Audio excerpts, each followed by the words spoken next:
السلام عليكم. اليوم راح نحضر معاكم غراتان حجم عائلي جا بزاف بنين.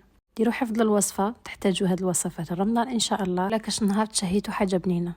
ما تنساوش دعموني بجيم ومتابعه للمزيد من الوصفات ونمروا لطريقه التحضير. عندي 7 حبات بطاطا كبار قطعتهم مربعات صغار وقليتهم. في مقله حطيت حبه بصل كبيره، كميه تاع الزيت ونقليها مليح. بعد ما تقلى البصل مليح عندي نصف صدر دجاج نقليه مليح. بعدها ضفت سنه تاع الثوم كبيره، عندي مغرف صغيره طماطم مصبره، مغرف صغيره كركم، توابل دجاج، ملح، حرور، مغرف صغيره تاع السكر باش نحي الحموضه تاع الطوماطيس.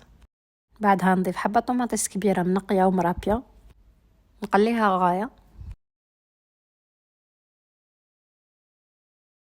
بعد ما تقلت غايه نضيف فنجان تاع الماء نخليه غير شويه ونطفي. الحشو تاعنا جاهز، نروحو نحضرو صوص فروماجير. في كاسرونه حطيت 2 كيسان تاع الحليب، مغرف كبيره مايزينا، 2 مغارف كبار فرomاج. انا توجور نستعمل فرomاج تاع البيدو، تنجمو تستعملوا قطع.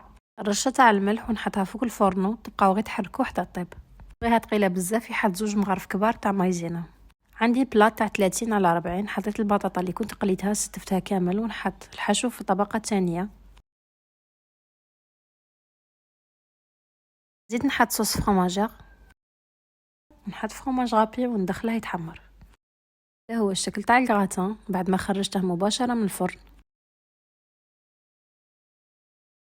هنقطعها معكم ونوريكم كيفاش جا من الداخل.